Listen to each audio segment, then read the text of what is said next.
आमदार मंदा म्हात्रे यांनी मुख्यमंत्री फडणवीसांना फोन केलाय। नवी मुंबई महापालिका निवडणूक तिकिटासंदर्भात फोन केल्याची माहिती आहे। नाईक परिवार माझ्या कार्यकर्त्यांना तिकीट देत नाही अशी तक्रारच मंदा म्हात्रे यांनी मुख्यमंत्र्यांकडे केल्याचं कळतंय।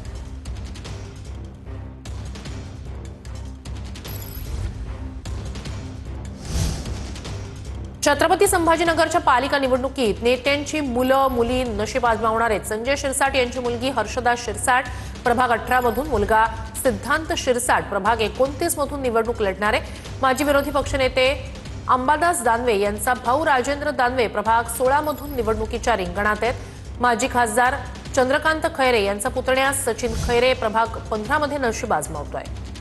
शिंदेंचे शिवसेनेचे आमदार प्रदीप जयस्वाल यांचा मुलगा ऋषिकेश जयस्वाल प्रभाग 15 मधून रिंगणात आहे। संभाजीनगरमध्ये शिंदे शिवसेनेत उमेदवारी वाटपावरून माजी महापौरांमध्ये नाराजी आहे। निवडणुकीपूर्वी सेनेत प्रवेश केलेल्या 8 माजी महापौरांमध्ये नाराजी आहे। उमेदवारीसाठी पक्ष प्रवेश केलेल्या 8 पैकी मोजक्याच जणांना उमेदवारी देण्यात आली आहे। नंदकुमार घोडेले, विमलताई राजपूत आणि कलाताई ओझा यांना निवडणुकीत संधी देण्यात आली नाहीये।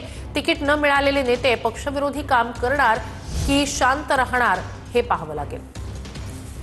नागपुरात भाजपकडून तिकीट वाटप करताना आजी-माजी आमदारांना वेगळा न्याय देण्यात आलाय। नागपूरमध्ये भाजपकडून आमदार कृष्णा खोपडे यांच्या मुलाचं तिकीट कापण्यात आलं, तर माजी आमदार विकास कुंभारे यांचा मुलगा श्रेयस कुंभारे यांना प्रभाग 6 मधून उमेदवारी देण्यात आली। माजी आमदार मिलिंद माने यांच्या पत्नी सरिता माने यांना प्रभाग 2 मधून उमेदवारी देण्यात आली आहे, तर माजी आमदार नाना श्यामकुळे यांचा मुलगा अमोल श्यामकुळे यांना प्रभाग 6 मधून उमेदवारी देण्यात आली। नागपूरमध्ये भाजपच्या यादीत 32 जणांची घराणेशाहीची पार्श्वभूमी आहे। घडामोड सदानंद दाते 3 जानेवारीपासून राज्याचे नवे पोलीस महासंचालक म्हणून पदभार स्वीकारणार आहेत। विद्यमान पोलीस महासंचालक रश्मी शुक्ला 3 जानेवारीला निवृत्त होणार आहेत। सदानंद दाते यांनी यापूर्वी एटीएस प्रमुख, मुंबई क्राईम यासारख्या महत्त्वाच्या पदांवर काम केलं। तो 2025 या वर्षाला निरोप देण्यासाठी देशभरात उत्साहाचं वातावरण आहे आणि या वर्ष अखेरच्या सूर्योदयाची ही दृश्य समोर आली आहेत। तर 2025चा आजचा अखेरचा दिवस 31 डिसेंबर, उद्या नवीन वर्षाची सुरुवात आणि सरत्या वर्षाचा वर्ष अखेरच्या दिवसाचा हा सूर्योदयाची दृश्य आपण पाहतोय।